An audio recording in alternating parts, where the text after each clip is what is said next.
ترہیب اور ترغیب جو کہ اسلام کا مزاج ہے، تبشیر اور تنذیر نبی کا منصب ہے، اس کا مذاق اڑا کے رکھ دیا اور انہوں نے ایک متوازی دین دے دیا، جس کے نتیجے کے اندر قوم کی بے عملی جو ہے وہ پختہ تر ہو گئی اور اس کو وہ دین کا رنگ دے رہے ہیں۔ اللہ کے محبوب علیہ الصلوۃ والسلام نے فرمایا کہ دلوں کو زنگ لگ جائے تو ذکر سے اترتا، دلوں کو زنگ لگ جائے تو قرآن سے اترتا، دلوں کو زنگ لگ جائے تو موت کی کثرت کے ساتھ یاد کرنے سے اترتا۔ قرآن مجید کی تلاوت معمول زندگی بنا۔ وہ کہتے ہیں کہ چہرے کا پردہ نہیں ہے، ہاتھوں کا پردہ نہیں ہے، پاؤں کا پردہ نہیں ہے۔ شاید وہ اس بات کو جو ہے وہ سمجھنے سے قاصر ہیں کہ یہ محارم کے لیے ہے۔ عورت کا مخصوص اعضاء کا پردہ تو اس کے باپ سے بھی ہے، اس کے بھائی سے بھی ہے، اس کے محارم سے بھی ہے، حتیٰ کہ بیٹے سے بھی ہے۔ لیکن یہ جو اعضاء ہیں ان کا پردہ بھی عورت کے اوپر لازم ہے، چونکہ جو شر پیدا ہوتی ہے وہ چہرے سے اس کا آغاز ہوتا ہے۔ تو میں ایک بات کہا کرتا ہوں کہ یہ جتنے دلائل ہیں، ان دلائل کے جواب بھی علماء نے دیے ہیں، یہ ساری بحث کی جا سکتی ہے۔ میری مائیں بہنیں تصور کر لیں کہ سیدہ فاطمہ تو زہرا کا پردہ کیسا ہوگا، تو ان کے تصور میں حیا میں لپٹی ہوئی فاطمہ دکھائی دے گی۔ بلکہ سیدہ فاطمہ تو زہرا سے جب پوچھا گیا کہ عورت کا صحیح پردہ کیا ہے، تو انہوں نے کہا کہ عورت کا صحیح پردہ یہ ہے کہ وہ کسی مرد کو نہ دیکھے اور کوئی مرد اس کو نہ دیکھے۔ حضرت عبداللہ ابن مکتوم رضی اللہ تعالی عنہ کے سامنے ازواج مطہرات نے پردہ نہیں کیا تو وہ آنکھوں سے نابینے تھے، تو حضور نے اس پر انہیں تنبیہ کی کہ تم نے پردہ کیوں نہیں کیا؟ تو انہوں نے کہا حضور وہ تو نابینا ہے۔ تو فرمایا کہ تم نابینا تو نہیں ہو۔ تو پردہ مرد سے بھی ہے، جہاں فتنے کا امکان بھی ہو، شریعت نے وہ راستہ ہی مسدود کر دیا ہے تاکہ کل کوئی فتنہ کھڑا نہ ہو جائے۔ تو میں سادی سی بات یہ کرتا ہوں کہ پردے کے حوالے سے دلائل کی دنیا بھی ایک بہت بڑی دنیا ہے، لیکن میری مائیں اور بہنیں یہ تصور کریں کہ سیدہ فاطمہ تو زہرا کا پردہ کیا ہوگا، تو یہ تصور کرنے سے ہی طبیعت میں حیا پیدا ہونا شروع ہو جائے گا، اور سیدہ کا پردہ اور ان کی عصمت اور ان کی آبرو کا انداز سمجھ میں آ جائے گا۔ حضرت اسماء بنت امیس رضی اللہ تعالیٰ عنہ فرماتی ہیں کہ میں سیدہ فاطمہ زہرا کے پاس بیٹھا کرتی تھی اور انہیں سب سے زیادہ فکر اس بات کی تھی کہ زندگی میں تو عورت اپنے پردے کی حفاظت کر لیتی ہے، لیکن مرنے کے بعد جب پٹڑے پہ چارپائی پہ اسے ڈالا جاتا ہے تو اس کا جسم جو ہے وہ جنبش کرتا ہے اور وہ مختار نہیں ہوتی ہے، تو اعضاء دکھائی بھی دیتے ہیں، اعضاء کی حیت بھی سمجھ میں آتی ہے، تو یہ بڑا مشکل لمحہ ہوگا جو مرنے کے بعد درپیش ہوتا ہے۔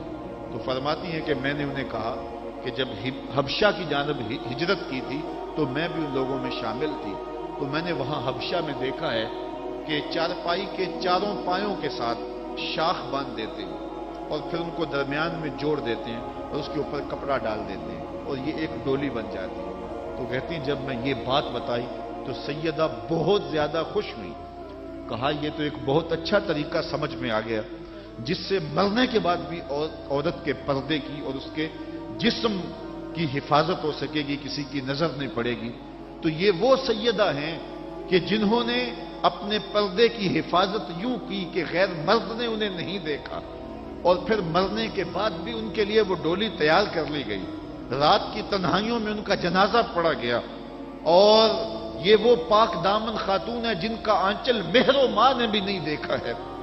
اور جب قیامت کا دن ہوگا تو حضرت سیدہ فاطمہ زہرا 70,000 خواتین کے جلو میں نکلے گی، تو آواز آئے گی یا اہل الجمع غدوا ابصارکم لأن فاطمہ بنت محمد حتی تمر، اے لوگوں نگاہیں نیچی کر لو، محمد عربی کی بیٹی کی سواری گزر رہی۔ تو دنیا پر بھی ان کے پردے کی حفاظت، بعد از وصال بھی، اور پھر قیامت کے دن بھی۔ مجھے بتائے عورت کیا وہ مغرب کی آوارہ لڑکی کے روپ میں زندگی گزارنا چاہتی ہے یا سیدہ فاطمہ زہرا کے پردے کی وارث بننا چاہتی ہے؟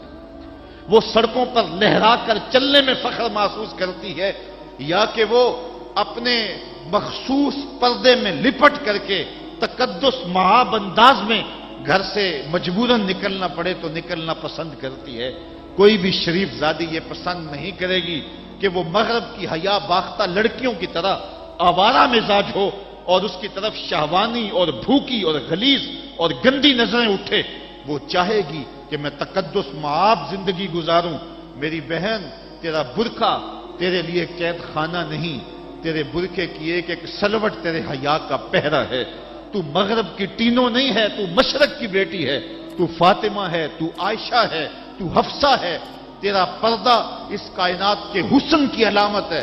تو سمٹ جائے گی تو امت پھیل جائے گی، تو گھر کو سنبھال لے گی تو امت بحر و بر پہ جاری ہو جائے گی.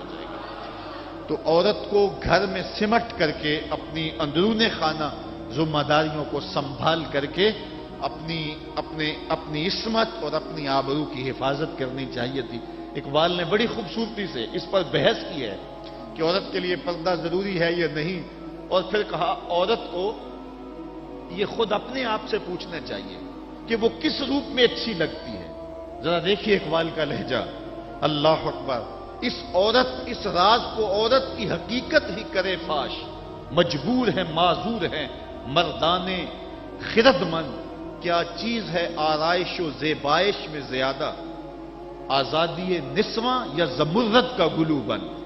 اقبال کہتا ہے کہ عورت اپنے اندر کی عورت سے پوچھے کہ اس کے لیے حسن کہاں ہے.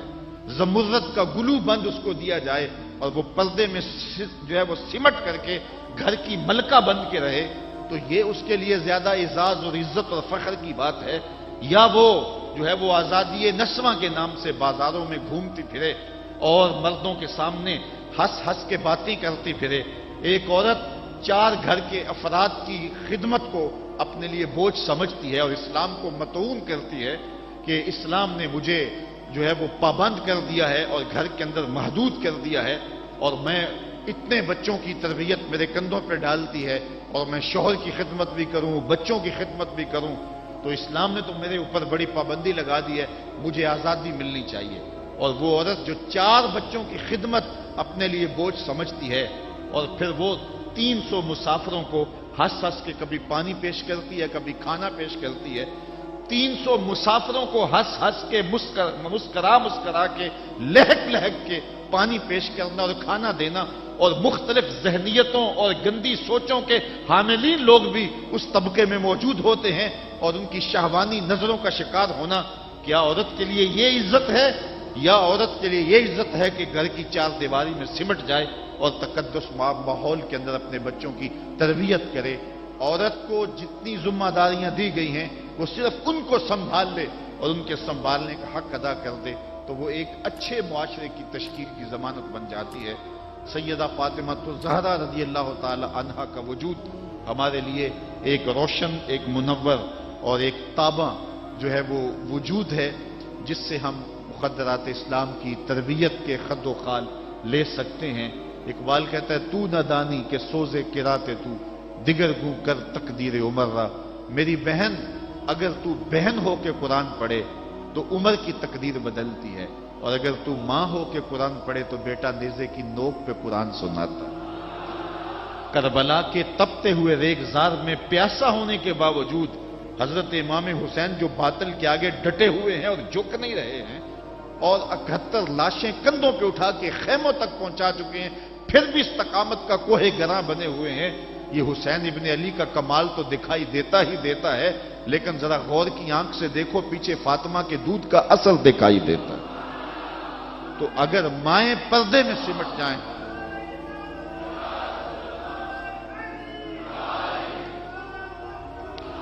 تو یہ حضرت امام حسین کی صورت کے اندر امت کو جو خوبصورت تحفہ دیا. بلکہ یہاں اقبال تو بے خود ہو گیا نا، وہ کہتے ہیں آپے سے باہر ہونے کی کیفیت، کہ عقیدت کا رنگ ایسا چڑھا کہ بس جذبات سے مغلوب ہوا. اقبال کہتا ہے کہ رشتہ آئین حق زنجیر پاس فرمانے جناب مصطفیٰ، ورنہ گردے تربتش گردید میں سجدہ برخا کے او پاشید میں.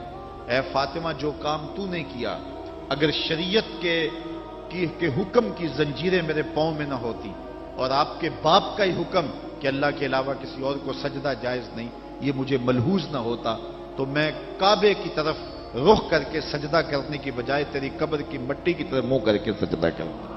اور میں کعبے کا طواف کرنے کی بجائے تیری قبر کا طواف کرتا ہوں، کیونکہ جو کام تو نے کیا ہے وہ کسی اور نے نہیں کیا۔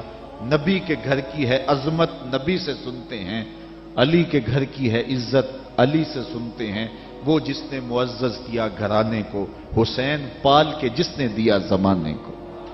تو یہ تھا حضرت سیدہ فاطمہ تو زہرا رضی اللہ تعالی عنہا کا کردار۔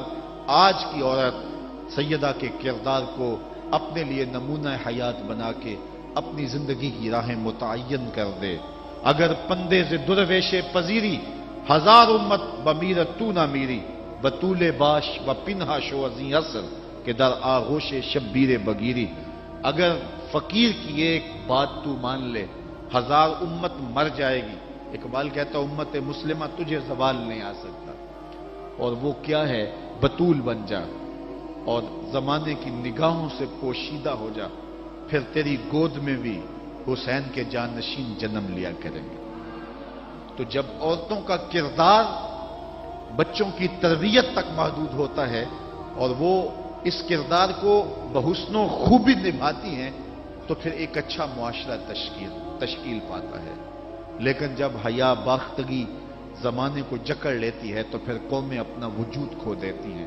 ہمیں ان تمام اسباب پہ غور کرنا چاہیے جس نے اس امت کو عروج سے زوال کی طرف دھکیل دیا، تو ہمیں ایک سبب یہ دکھائی دے گا کہ مقدرات اسلام کا جو کردار تھا، جو ذمہ داریاں تھیں، وہ اس نے پھر ادا جب کرنا چھوڑ دی اور اپنے دائرہ کار سے باہر آ گئی، تو پھر وہ ذمہ داریاں نہ نبھانے کے سبب امت روح بزوال ہوئی۔ گھروں میں بیٹھ کر کے ماؤں نے تربیت کی تھی۔ ہم نے دور اسلام کے اندر بڑے بڑے مشکل حالات دیکھے ہیں۔ مشکل حالات میں جب اسلام پہ سخت سے سخت وقت آئے، لیکن جب درگاہیں بند ہوں گی، جب خانقاہیں بند ہو گئیں، جب مدارس دینیاں بند ہو گئے، جب اذانوں پہ پابندی لگ گئی، جب بہت کچھ ہوا تھا، لیکن ماں کی گود کی درسگاہ تو کبھی بند نہیں نہ ہوتی ہے۔ تو ماؤں نے اس وقت دین کو زندہ رکھا۔ آج بھی ہمیں اسی طبقہ نساء سے امید ہے کہ یہ دوبارہ امت کی نہضت کے لیے جو ہے وہ ایک با ہمت کردار ادا کریں گی۔ اللہ تعالیٰ خواتین اسلام کو حضرت سیدہ پاک کے اسوہ نور کی روشنی میں اپنی زندگی گزارنے کی توفیق عطا فرمائے۔ یہ جو سال ہا سال کے بعد اور سال کے دوران بھی ان کا تذکرہ کیا جاتا ہے، تو فضائل کا باب بھی اپنی جگہ پہ، لیکن ہمیں ان کی زندگی بطور نمونہ اختیار کر کے ماؤں بہن اور بیٹیوں کو اپنی زندگیوں میں شامل کر لینی چاہیے، تاکہ جو ہے وہ اس سے روشنیاں اور اجالے زندگیوں میں شامل کر لیے جائیں۔ اللہ تعالیٰ اپنی خاص رحمتوں سے ہمیں مالا مال کرے اور اپنی خاص کرم نوازیوں سے ہم سب کو اپنی رحمت